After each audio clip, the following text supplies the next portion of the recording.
It's only entertainment. Welcome back to the Talking Hedge. I'm Josh Kincaid, capital markets analyst and host of your Cannabis Business Podcast. Today, we're going to be talking about everything that is artificial intelligence and banking. We've got a couple of guests on that we're going to bring in just a couple of minutes to talk about how artificial intelligence and cannabis might be influenced alongside banking and cannabis investing, cannabis lending, all of that just coming right up. First, kind of want to give you a real brief introduction in terms of what we can do with artificial intelligence as it pertains to banking, either personal development or if you're out there trying to look for a loan. What is it that you can do? What's out there? How does it work? Let me give you a real brief intro before we bring in our guests. Check this out. Let's say you've got some data you want to analyze. Either you're a business and you want to analyze financials, or maybe you want to analyze your own tax return and see how you could save more, reduce expenses, whatever. Just get some insights on that data. You can upload that here on Insight Genie and it'll spit out some data. Nice things about these is you can just start asking it questions like it's your own assistant. You can also convert your spreadsheets to a CSV file and do the same thing using this Ewing app. Wing is a powerful application that helps you analyze and extract insights from your CSV files in just a few simple steps. Next, you ask a question about your data in plain English. All the processing happens locally on your own browser. Your data stays safe and secure, never leaving your device. And voila, the results of your query are instantly displayed in a neat table format, and you can even generate charts from the rows, giving you valuable insights from your CSV data.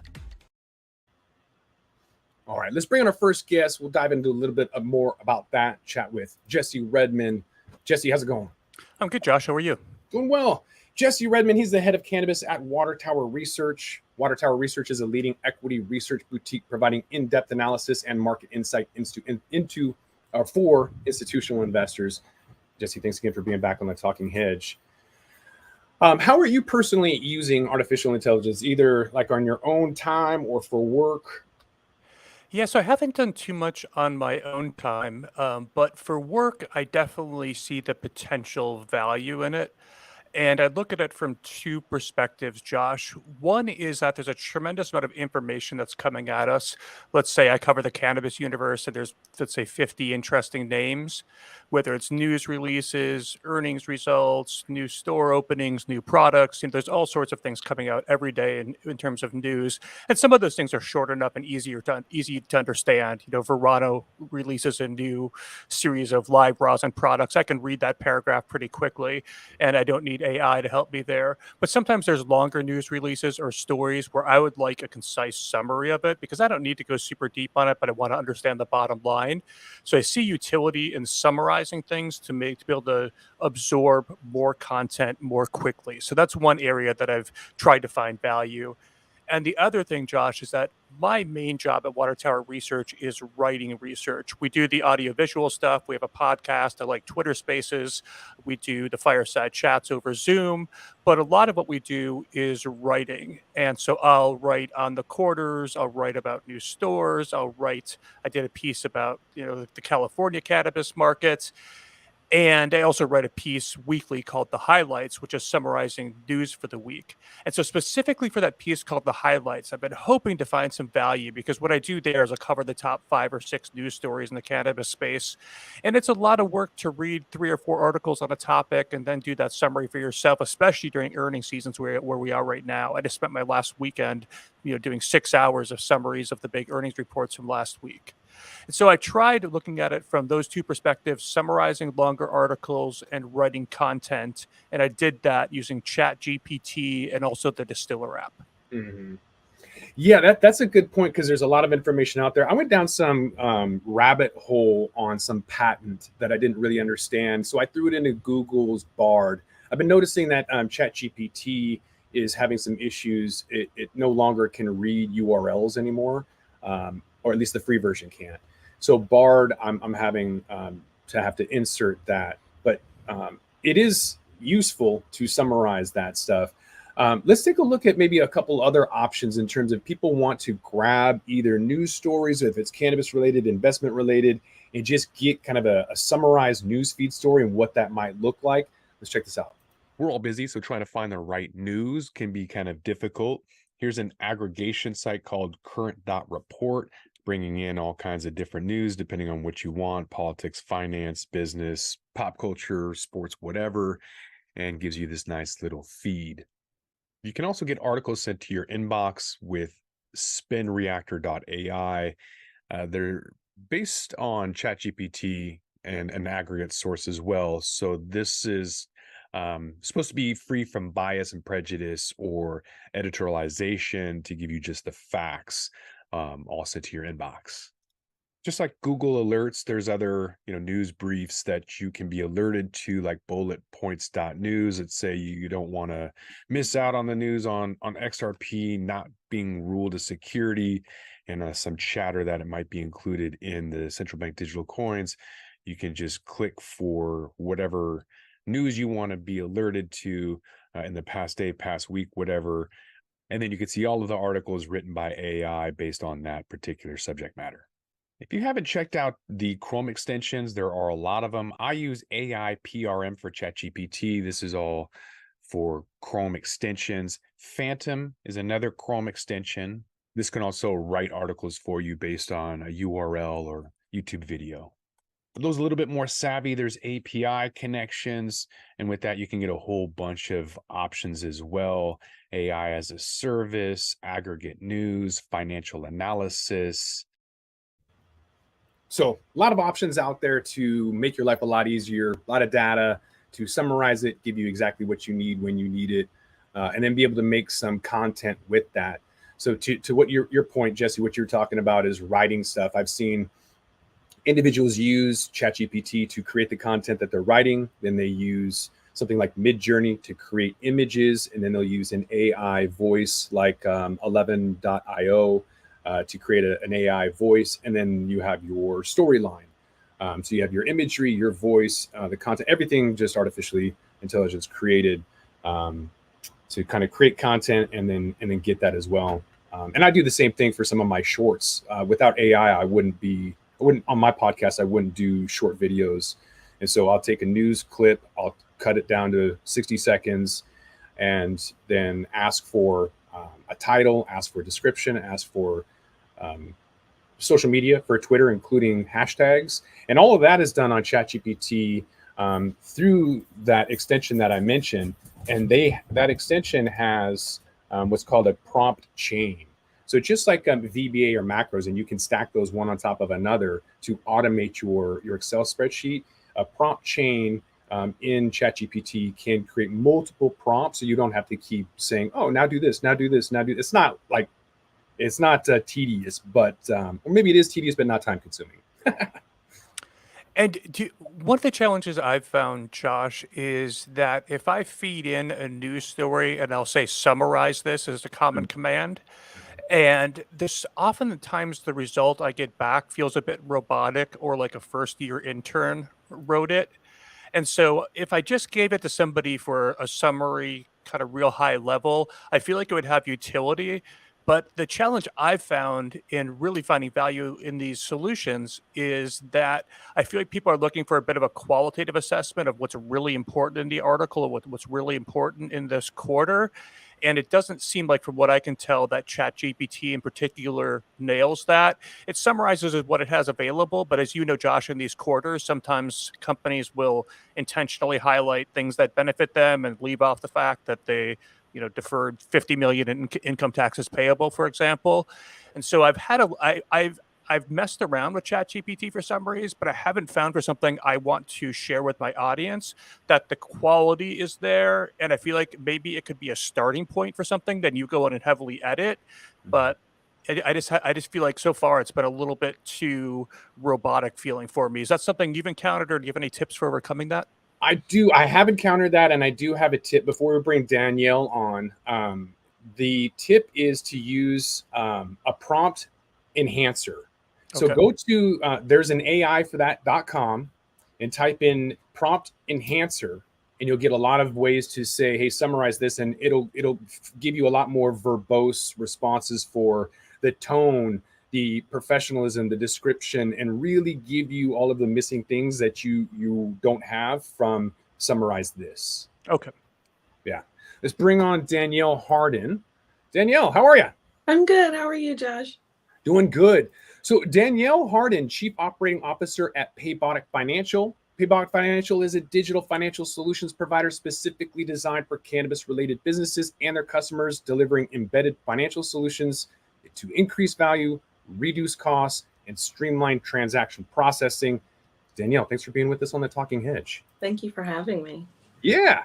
So we are talking all about banking, AI, and how it pertains to the cannabis industry specifically. Are you using ChatGPT, AI, or anything like that personally? Not yet. Okay. My kids, so I have teenagers, and so my kids, they kind of introduce me and keep me young with all of these Yeah. new things. And I know my kids, this is how savvy, teenagers are. They're born into this world of tech.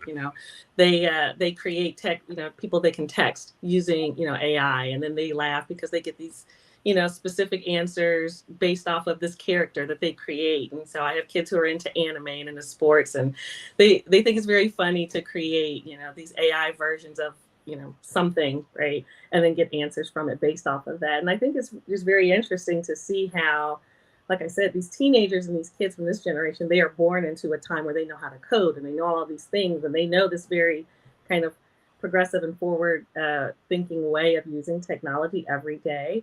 And I kind of steal some of that for banking and for risk and compliance, and for thinking about how do we do these things in a really purposeful, mindful, lean way.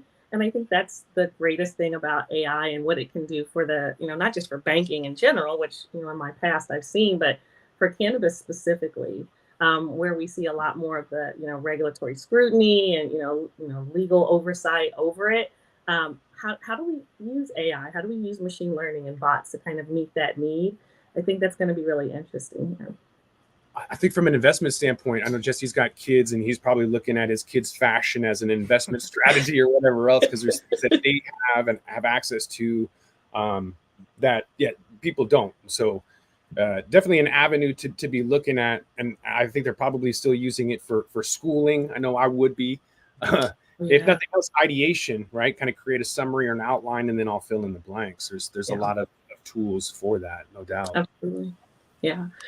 And we see that in banking, right? So we know that AI really would be great in things that are kind of a black and white way of thinking. So if you think about for a compliance manager or for, an attorney, in-house counsel, right? What is the law? How easy would it be for an AI to help, a business owner answer those questions? What I think was very interesting was Jesse mentioned something earlier about kind of that qualitative piece missing. And that's where you still need, I think, kind of some of that human intervention to round out with experience and the texture of risk, because you have technical requirements, do this, don't do that, but the experience and the, some of that texture of, well, this is the risk appetite, and this is what I've seen, and this is how some regulators like things and some don't. I don't know that AI can answer that question yet, but once it does, I mean, that's going to be very exciting. Yeah, I'm curious what you guys think will be the first adoption in the banking world. I think from Jesse's standpoint of getting information is key, because in Washington State, last 10 years, people are running around with like chickens with their head cut off, waiting for THC percentages at 10%, waiting for colors that are attractive to children, shapes that are attractive to children, and running around going, oh no, what are we going to have to do if this happens? Well, if you have a summarized article or summarized law that can hit your phone, so that you don't have to waste your time on laws that aren't going to impact your business, that's one thing.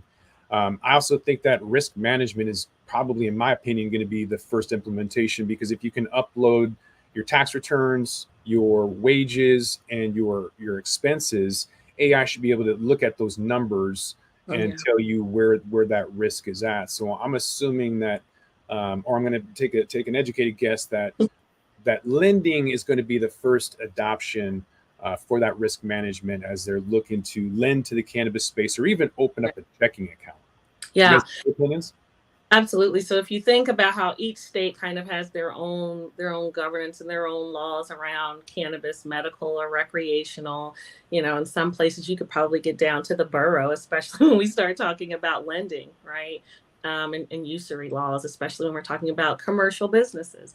And so imagine the implication of AI being able to aggregate, well, if you're doing something in this state, in this borough, and it's this product, and the end user is a commercial business versus a consumer, how easy it would be to make really targeted strategic marketing decisions and investment decisions in the cannabis business in a very mindful way, right? Because if you think about it, a lot of these businesses run very lean, so they have to be very purposeful with how they invest and how they move and the decisions they make.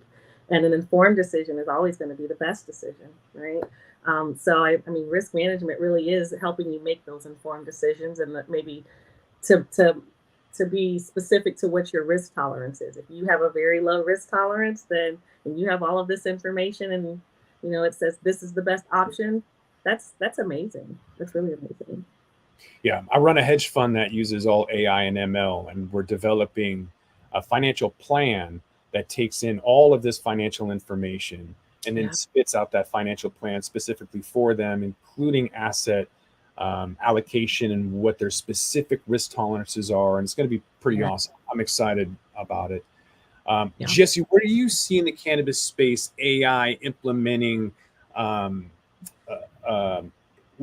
how is cannabis going to implement AI in banking? I don't have that answer for you, Josh. I think we're just so early in this process that I think people are toying around with where the value might lie. I have some concerns about its use in banking broadly, and the reason is that before I got into the cannabis industry, what I did for most of my career was evaluate hedge fund strategies. And specifically, I built portfolios of quantitative strategies. And the biggest accidents in finance have come from an over reliance on quantitative tools and large amounts of leverage. So, people that are old, like me, we can think back to long term capital management back in the day, and they had early, awesome quantitative tools. But they were super reliant, super confident in them, and they applied several turns of leverage to take something that was a 2% return up to a 30% return by leveraging it 15 times. And that's all fantastic until it works, because it works until it doesn't. It's kind of like picking up nickels in front of a bulldozer. And we saw this again, what was it, in 2008 with the great financial crisis and the lending that was going on there and the models that they were using. They thought, the computer program says that these are all safe, and didn't realize everyone had the same exposure to the same things. And when one piece crumbled, the whole system came down. We've seen that over and over again. So I do have some concern with over reliance on robots and algorithms, because not only will an individual run into problems, but we tend to systemically end up doing the same things. So the same smart people build the same algorithms and end up with similar results and preferences. And a lot of times those things make sense and I agree with them. But from a risk management perspective, if everyone is doing the same things and there's some flaw in that tool that you're using, that's where you can end up with the catastrophic systemic risks. So I'm a total fan. Like I said, I was analyzing quantitative strategies back in 2003. So I've been, there wasn't AI back then, but there were algorithms and programs that were analyzing large amounts of data and making decisions off of them. And so I love these tools and I've seen the benefits that they can have, but I am a huge fan of overlaying that with some sort of qualitative risk management. Say, okay, here's the best quantitative tool I have.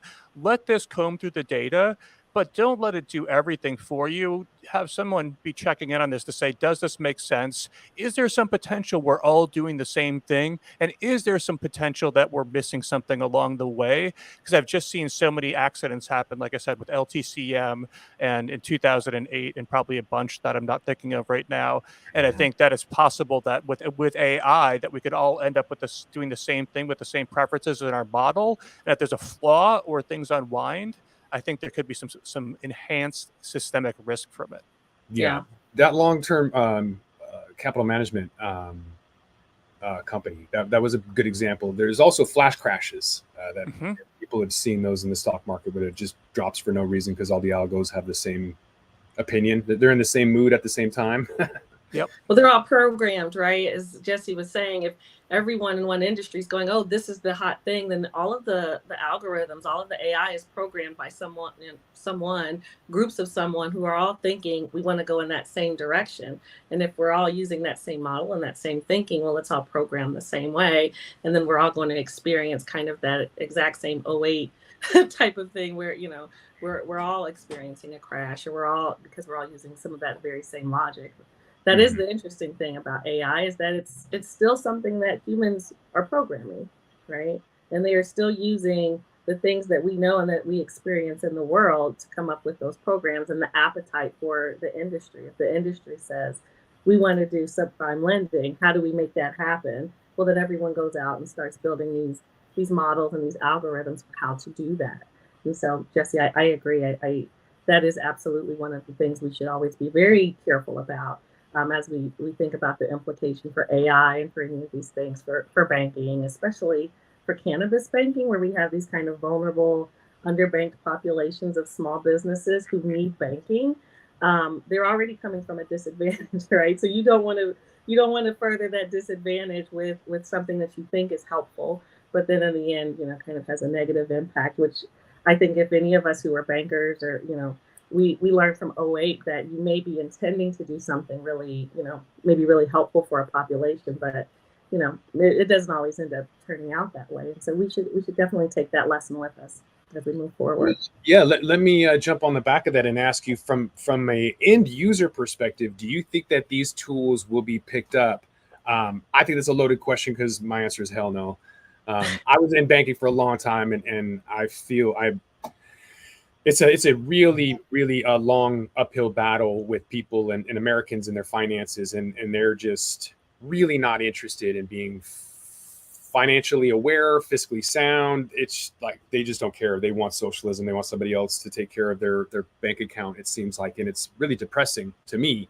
Having been in the industry, I had to get out because I got in to help people and they didn't want to help themselves. I'm curious if this technology will change that to the point where people will use this technology to enhance their own abilities, capabilities, efficiencies, awareness, anything, to upload their own data and have some kind of AI management tool tell them how to be financially responsible. Is this nonsense or a probability? I think you're always going to see some consumers or some end users who are going to have that intellectual curiosity, right, to run after those types of things, to say, how do I self-serve? How do I self-educate with these new tools? But you're always going to have those individuals who are anchored to the way that they've always done things. And I think we see that there is that statistic out there that people would rather maybe get divorced than to change their banking. And a lot of that really is about people being very anchored to what's the expectation of how it's always been. So you're probably going to have early adopters. You're going to probably have a lot of people who go, oh, this is something that can take me further, or I can learn. But I don't know. It's kind of 50-50. I just don't know. I know my father-in-law, he's in his 70s. We've tried to engage him some more in using the chat bots when you log into certain things and it asks you about yourself. And he's like, I don't trust that. I don't know what that is. And so you're absolutely going to see some of that generationally, and some people who really miss that human interaction and want to be sure of who's on the other side of that advice. Yeah. I don't even know if it's generational. There's a lot of people in the cannabis industry who are like, hell no, I don't trust AI at all. And posting this across multiple groups last week really kind of opened my eyes to the fact that they don't know that it's here and it's not going away. But they still have a lot of reservations, as I did, but knowing that it's not going anywhere, you might as well use it. Or that we've actually already been experiencing it, right? So anything that's a predictive model that says, oh, we're learning about you, your Twitter feed, any of those things that learn your behaviors, those are versions of this exact same thing that's coming. So I think a lot of people don't realize, hey, it's here. We've already been doing it. Maybe at a lower scale, or not as, I don't know. Maybe it's not as popular to say this is AI, and now people are kind of, latching on to it. But it is coming, and people have already been using it in some manner. Yeah, I think adoption increases too when it becomes more user friendly. Like I like tech, kind of as a bit of a hobby, and I'm young, super old, but I'm also young enough that I grew up, with some familiarity with technology. Where I feel like if I were 10 years older, this would be even a lot harder for me. Like talking about kids, mine are 13 and 15, and they're so fluent in this stuff. So I think with their generation, they're going to grow up with this being normal. But even for someone like me that's trying to learn new things, when I go to Chat GPT, you have to know the commands to use to really get some value out of it. And I just learned recently, this is going to sound stupid, but I don't mind, that you can say summarize this, and then you can say make it shorter or make it more professional or add bullet points, and those are all nice tricks to kind of refine it to get what you want. But there's no button you can click to make that happen. You have to know that these commands exist. I get some of those just from looking at the Twitter threads. I don't know if there was for a while there's a million Twitter threads about Chat GPT and different commands you could use, and I found some tips from there. One stupid one that I used that really helped on social media was I wrote this report about Maribed. It wasn't really long, it was a couple of pages. And I used the summary, make it rhyme. And it took what I wrote and it made it rhyme like a poem. And that version got 3 times the engagement on social media of the one that I worked so hard on to make sound professional.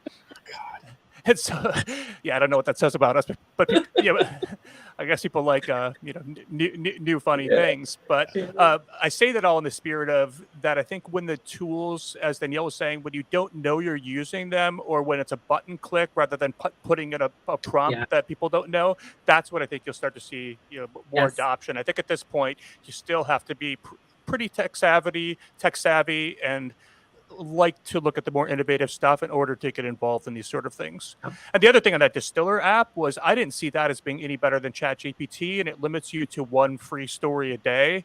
And so I understand there's got to be a business model around these different websites, but that one in particular, I think at this point is kind of a miss, because it seems like ChatGPT can do everything it does, but it doesn't have the same limitations. Right, exactly. Yeah, let's take a look before I ask you guys about your crystal ball predictions and where you think that the future of AI and banking will go, or any kind of AI and cannabis crystal ball predictions. Let's take a look at a couple more tools people can use for personal finance. Let's be honest, most people suck with their personal finances. So finna.xyz gets personal insights from some of your information. With a custom financial tracking tool, this what if scenario gives you planning for your daily financial life.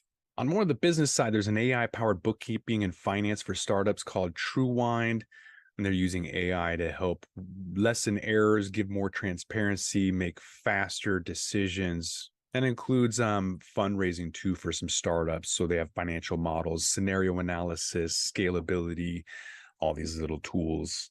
Sometimes you just need a financial assistant. So uploading some of your data or business URL information, and then asking AI information or questions about that could be useful to some to have that financial assistant. Another AI co-pilot for financial data is Avans.ai. This is going to accelerate data analysis. This is helpful to quickly visualize data, kind of give you generated AI code. A lot of that analysis, but put in plain English, is going to help, especially the visualization of it. Having your own dashboard is nice. Wallet.ai is an artificial intelligence for daily financial decisions. Have a dashboard and inform you about your own financial behavior, kind of holding you accountable, if you will. So a lot of opportunities out there, a lot of tools, a lot of things. Whether people will use them or not, who knows? We'll have to wait and find out. But where do you think the future of AI and cannabis is going to be? I'm seeing a lot of banks closing. Bank of America is closing a lot of physical locations in the Seattle area, a lot. And I don't know if that's in anticipation of a CBDC. If there's a central bank digital currency, they don't need to exchange money. And so you can have a smaller credit union style location where you're in a grocery store in a much smaller footprint. So I don't know if AI is going to accelerate that kind of chatbot style ATM automation and getting rid of humans and physical locations. But I am seeing that trend already. I don't know why or what's going to happen. but I do see AI coming into risk management, lending. You already get those alerts, right? And then a lot of those are just code. It's not AI, but when you put that kind of machine learning onto it, then it's going to learn, oh, we don't have to keep telling Josh every time you go to Canada, hey, is this you? Like, it's so annoying when I go to Vegas for an event. Machine learning is starting to figure that out and not pinging me every single time and making me ask, if I can use my allowance is what it seems like. So do you guys have any perspective on like the future of cannabis? Like, what does your crystal ball say? I think digital banking is exactly, I mean, it's here. And I think that it's as a type of these fintechs kind of come out and try to meet the need of cannabis businesses, they are going to be disrupting what we know as classical banking, right? We're going to meet the need of the cannabis business wherever it is. We're going to attempt to be as agile and as quick as our customers need us to be to help them bank, right? They are underbanked. They are a vulnerable population if you think about it, and to be able to respond to that quickness, right? For each state and for each state's laws and each state's appetite for risk and if it's medicinal or if it's recreational. I absolutely think that we're going to see more AI helping us to do that in a way that's respective of how cannabis businesses work. I mean, they do not have the ability to work like regular small or large businesses, and we have to be able to respond to that. And one of the ways we're going to do it is with AI. Mm-hmm.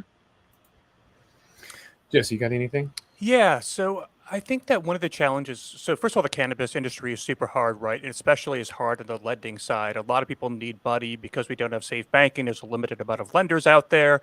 And what you see is the strong get stronger. The people that don't need the money have plenty of access to money, but the smaller businesses that really need the money, they have a harder time getting those loans. And sometimes the amounts aren't super meaningful, and so they can't really go to the big players, and the small players don't want to deal with cannabis, so they get stuck in the middle. And so I've seen a couple of venture funds talking about launching some sort of AI or quantitative based banking system that will do something like, let's say I have a single dispensary in New Jersey. I need $500,000. Maybe I only need it for a couple of years. I don't want to do an equity deal. It's not worth, Chicago Atlantic or, IIPR, stepping into something like this. They're building a system where you could get loans for even tens of thousands of dollars. And that may not make sense for an individual to look over all those applications. But if you build the quantitative tools and the AI properly, then somebody can go on and say, okay, I need $50,000. I need $100,000. I need $200,000. I'm willing to pay, reasonably high interest rates like we see in the cannabis industry, 15, 20, 25%, depending on what it is. And they can turn that around, in 24 hours or instantly versus having to go through a long, more complicated lending process where somebody might not even be willing to look at it. So I think it has the potential to enhance liquidity in the cannabis industry, which is a huge thing. There sometimes are people that are willing to put the money out there, but they don't want to do all the work associated with some of these smaller projects. And so I could see it, benefiting the cannabis industry that way, especially for some of the smaller players that could really use some help right now. Mm-hmm. Yeah. It's being able to go out and find, right? I need this thing. How can I use AI to go out and find someone who wants to meet that need? Yeah. I mean, and we actually, we see that on the banking side, right? With underwriting, with automated underwriting that then says, okay, this is the risk profile for this person. This is what we can offer to them, right? So I think you're going to see it from the business or the consumer saying, this is what I need. And then you're going to see it from the, the bank or the financial institutions going, this is what I can give you based off of, what you're telling me about yourself. And if you think about how fast, right, that can go and how quickly you can meet that need, I think that's groundbreaking for cannabis. If anybody wants to learn a little bit more about what you guys are doing or get in touch with you, Danielle, the Chief Operating Officer at Paybotic, how can they get a hold of you? Where are you at? I'm on LinkedIn. Yep, you can find me on LinkedIn. You can definitely go to payboticfinancial.com. You can find a little bit more about myself, about the company, about Paybotic, which is our anchor brand, where we do, offer payment processing, insurance, and accounting services, all for cannabis businesses. So you can find me in those two places. And then Jesse Redmond, Head of Cannabis at Water Tower Research. Where are you at? Yeah, so you can find my socials. I'm at Jesse Redmond on Twitter. I'm Jesse Redmond on LinkedIn. And if you want to read our cannabis research, it is free and available to all investors. You can go to watertowerresearch.com and click on the cannabis sector. Amazing. Well, I'm Josh Kincaid. This is The Talking Hedge. Don't forget to like, share, and subscribe, or don't. And I'm out.